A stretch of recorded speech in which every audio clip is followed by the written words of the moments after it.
નમસ્કાર વિદ્યાર્થી મિત્રો, ન્યૂ શ્રદ્ધા વિદ્યાલય યુટ્યુબ ચેનલની અંદર તમારું સ્વાગત છે। આજે આપણે 11 કોમર્સની અંદર પહેલું ચેપ્ટરની અંદર જે 5 ગુણના પ્રશ્નો અથવા તો 2 ગુણના 3 ગુણના પ્રશ્નો જે પૂછાય છે, તો એની અંદર આપણે અહીંયા આજે 5 ગુણના પ્રશ્નની એ પ્રશ્ન અને જવાબની આપણે અહીંયા ચર્ચા કરીશું અને એને સમજશું। તો વિદ્યાર્થી મિત્રો, 11 કોમર્સના જેટલા પણ વિદ્યાર્થી મિત્રો છે તો આ વિડીયો એ જરૂરથી જોવે અને પોતાના પાઠ્યપુસ્તકની અંદર પણ એનું રીડિંગ કરે અને તૈયારી કરે। તો ચાલો આપણે જોઈએ આજે પ્રશ્ન પહેલો, જે ચેપ્ટર છે ધંધાનું સ્વરૂપ, હેતુ અને એનો કાર્યક્ષેત્ર। તો વાણિજ્ય વ્યવસ્થાની અંદર BA વિષયની અંદર પહેલો ચેપ્ટર છે, એમાં ધંધાનું સ્વરૂપ એટલે ધંધો એટલે શું, ધંધાનો હેતુ શું હોય છે અને એનું કાર્યક્ષેત્ર શું રહેલું છે।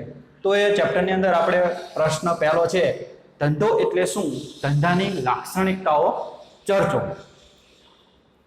તો સામાન્ય અર્થમાં એ દરેક ધંધાદારી જે વ્યક્તિઓ છે તો એ અલગ અલગ પ્રકારના એ ધંધાઓ સાથે જોડાયેલા છે, પણ અહીંયા આપણે એનો ચોક્કસ અર્થ ધંધો એટલે શું એ જોઈશું અને એના લક્ષણો કે કેવા કેવા લક્ષણો હોય તો એને આપણે ધંધા તરીકે ઓળખી શકીએ।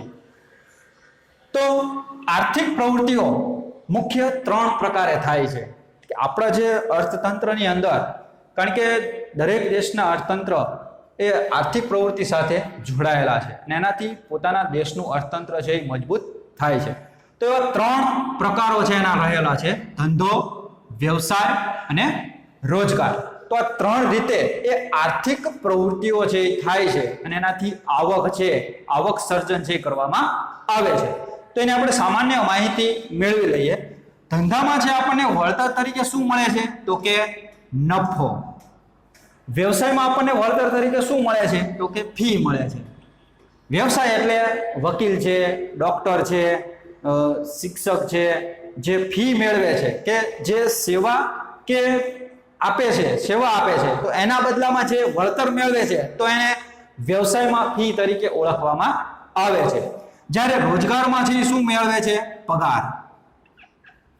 તો 3 રીતે એ આર્થિક પ્રવૃત્તિઓ થાય છે અને ત્રણેયનો મુખ્ય હેતુ શું છે, આર્થિક ઉપાર્જનનો, એટલે કે વળતર મેળવવા માટે થઈને એ પ્રવૃત્તિઓ છે કરવામાં આવે છે।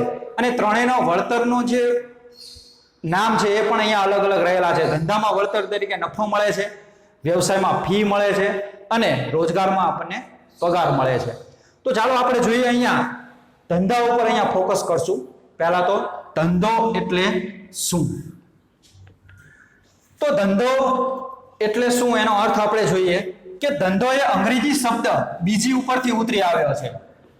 તો અહીંયા બીજી એટલે આપણને ખબર છે કે વ્યસ્ત હોવું, કોઈ પણ કાર્યક્ષેત્રમાં વ્યસ્તતા હોવી, તો અથવા તો કોઈ કાર્યક્ષેત્રમાં સતત પ્રવૃત્તિમય રહેવું, તો એને અહીંયા એ બીજી કે વ્યસ્ત તરીકે ઓળખવામાં આવે છે। તો એને અહીંયા ધંધો આપણે કહી શકીએ। તો અહીંયા નફો અને સંપત્તિ મેળવવાના હેતુથી ધંધો કરવામાં આવે છે, એટલે કે કોઈ પણ ધંધાદારી જે વ્યક્તિઓ છે તો એ ધંધો કરે છે તો એ નફા મેળવવા માટે થઈને કરે છે અને સંપત્તિમાં વધારો થાય, સંપત્તિ વધે, સંપત્તિમાં ઉન્નતિ થાય, તો એ માટે થઈને અહીંયા ધંધો છે એ કરે છે। તો અહીંયા ધંધાના નફો મેળવવાનો અને સંપત્તિ વધારવાનો એ ઉદ્દેશ કે હેતુ છે ધંધાનો રહેલો છે। તો ધંધાનો ખ્યાલ નફા સાથે જોડાયેલો છે। ધંધાનો ખ્યાલ છે એ વધુને વધુ નફો મળે એ હેતુથી એ આર્થિક પ્રવૃત્તિ છે કરવામાં આવે છે। તો ધંધામાં કોઈક વાર ખોટ પણ જાય છે તો પણ તે આર્થિક પ્રવૃત્તિ જ ગણાય છે, કારણ કે ધંધામાં કોઈ વાર એવો સમય હોય મંદીનો, તો એવા સમયે ધંધામાં ખોટ જાય છે, કારણ કે જે તે વિક્રેતા દુકાનદારો હોય તો એની ચીજ વસ્તુઓ છે ન વેચાય ધંધાદારી વ્યક્તિઓની, તો એવા સમયે ખોટ જાય છે તો પણ એને આર્થિક પ્રવૃત્તિ જ કહેવામાં આવે છે। હવે આપણે એની ચોક્કસ ડેફિનેશન જોઈએ, વ્યાખ્યા જોઈએ કે ધંધો એટલે નફાના હેતુથી કરવામાં આવતી કોઈ પણ કાયદેસરની પ્રવૃત્તિ। કાયદેસર એટલે કે સરકાર માન્ય કાયદાકીય હેતુથી જે તે સરકાર દ્વારા જે તે ચીજ વસ્તુઓ વેચવા માટે કે ધંધો કરવા માટે પરમિશન આપેલી છે એ જ ચીજ વસ્તુઓનું ખરીદ વેચાણ કરવામાં આવે તો એ કાયદેસરની આર્થિક પ્રવૃત્તિ છે એ રહેલી છે. તો અહીંયા સરકાર માન્ય જે તે ચીજ વસ્તુનું વેચાણ કરવાની જે સરકારે પરમિશન આપેલી છે એવી જ ચીજ વસ્તુઓનું ધંધામાં અહીંયા ખરીદ વેચાણ છે એ થાય છે. તેથી અહીંયા ચોક્કસ શબ્દ છે એ ઉમેરેલો છે કે કાયદેસરની પ્રવૃત્તિ, કાયદેસરની આર્થિક પ્રવૃત્તિ. તો એને આપણે અહીંયા ધંધા તરીકે ઓળખીએ છીએ. હવે આપણે જોઈએ ધંધાની લાક્ષણિકતાઓ કે કેવા કેવા લક્ષણો હોય તો એને ધંધા તરીકે આપણે ઓળખી શકીએ. તો સૌથી પહેલું લક્ષણ છે આપણે વ્યાખ્યામાં જોયું કે નફો મેળવવાના હેતુથી કરવામાં આવતી આર્થિક પ્રવૃત્તિઓને ધંધા તરીકે ઓળખવામાં આવે છે. તો પહેલું લક્ષણ છે ધંધાનું નફાનો હેતુ, કે ધંધાનું અસ્તિત્વ ચાલુ રાખવા નફો અનિવાર્ય છે. કારણ કે શરૂઆતના સમયમાં ધંધો જ્યારે શરૂ થાય ત્યારે થોડો ઘણો એ નુકસાનીનો પણ સામનો છે એ કરવો પડે, પણ ધંધાના અસ્તિત્વને સતત ચાલુ રાખવા માટે થઈને અહીંયા નફો છે એ અનિવાર્ય છે. કે ધંધામાં જો નફાનું પ્રમાણ છે એ વધતા ઓછા પ્રમાણમાં જળવાઈ રહેશે તો ધંધાનું અસ્તિત્વ છે એ ટકી શકશે. તો એ માટે થઈને ધંધાના અસ્તિત્વને ચાલુ રાખવા માટે થઈને નફો છે એ અનિવાર્ય છે.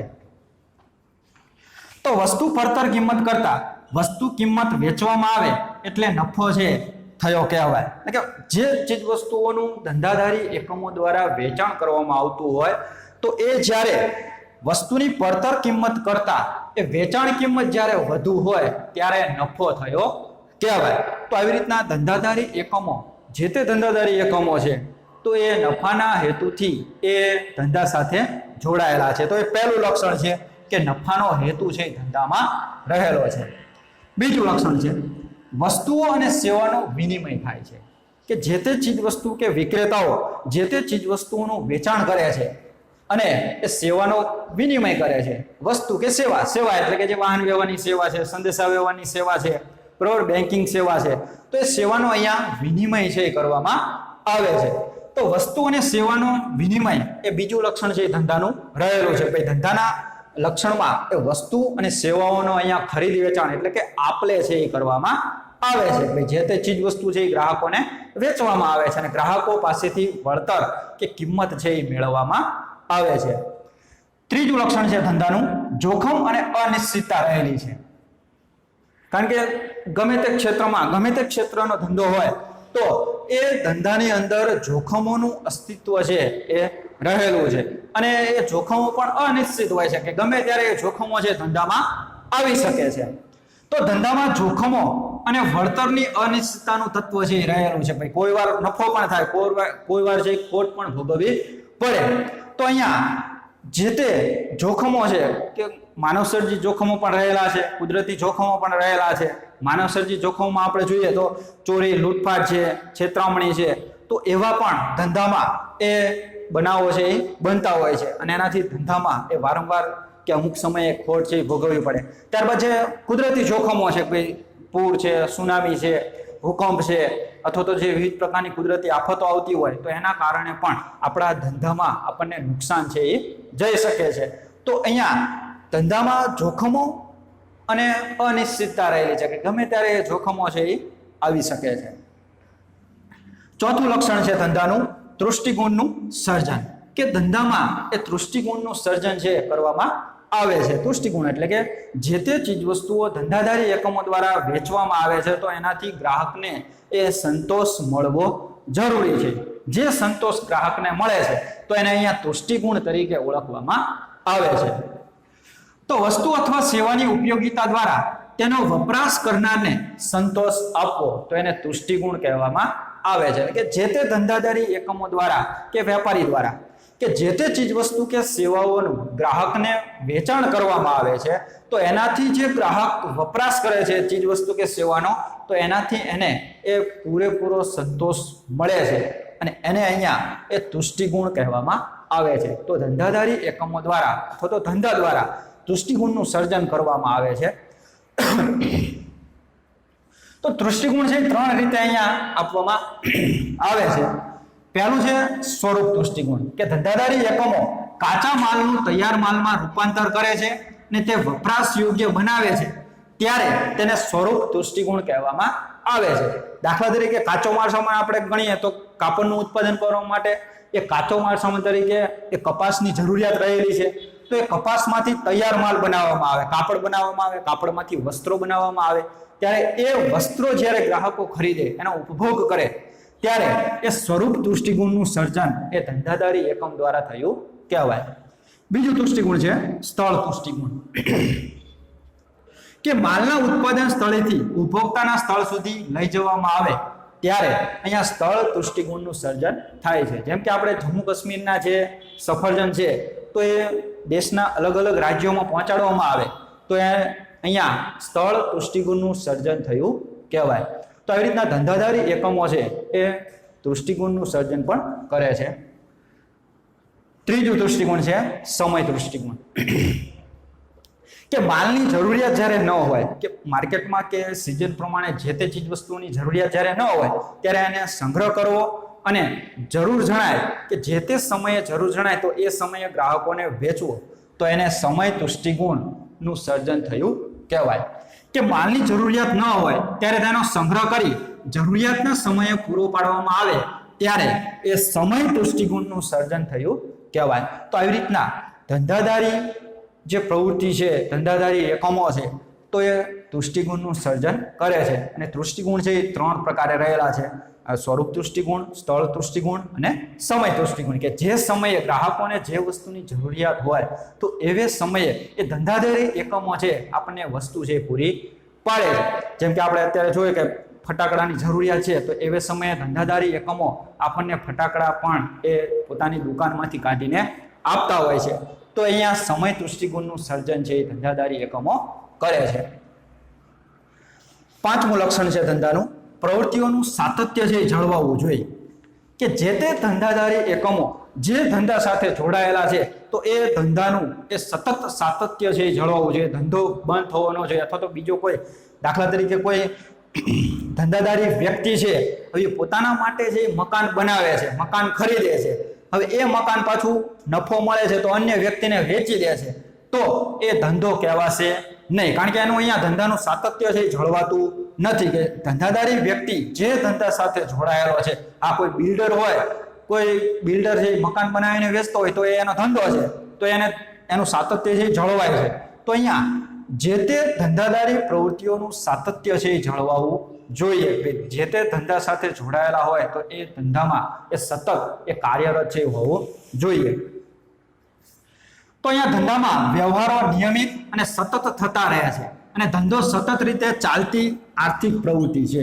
જેમ મેં તમને ઉદાહરણ આપ્યું કે ભાઈ કોઈ ધંધાદારી વ્યક્તિ છે, કોઈ વ્યાપારી છે, એ પોતાના રહેવા માટે મકાન બનાવે છે અથવા તો ખરીદે છે, પણ એને એવું લાગે છે કે આપણને આ મકાનના ભાવ છે વધારે મળે છે. કારણ કે એ વ્યક્તિ છે એ ધંધા સાથે જોડાયેલો નથી, મકાનની આપલે કે ખરીદ વેચાણ સાથે જોડાયેલો નથી, તેથી અહીંયા સાતત્ય છે જળવાતું નથી. તેથી અહીંયા જે તે ધંધાદારી પ્રવૃત્તિઓમાં એ પ્રવૃત્તિઓનું સાતત્ય છે એ જળવાવું જોઈએ. 6મું લક્ષણ છે નાણાંની જરૂરિયાત રહેલી છે. કોઈ પણ ધંધો શરૂ કરવા માટે અહીંયા નાણું એ અગત્યતા ધરાવે છે. કે કોઈ પણ પ્રકારના ધંધા આપણે કરવા હોય તો એ નાણાં વગર થઈ શકતું નથી. જેમ કે દુકાન લેવી, દુકાનમાં માલ સામાન ભરવો, ત્યારબાદ વ્યક્તિઓને કામે રાખવા, કાચો માલ સામાન લાવવો, તો એમાં નાણાંની આવશ્યકતા છે એ રહેલી છે. તેથી ધંધામાં નાણાંની જરૂરિયાત છે એ રહેલી છે. 7મું લક્ષણ છે કે ધંધો એ આર્થિક પ્રવૃત્તિ છે. કારણ કે અહીંયા આપણને ધંધામાં વળતર તરીકે શું મળે છે? નફો.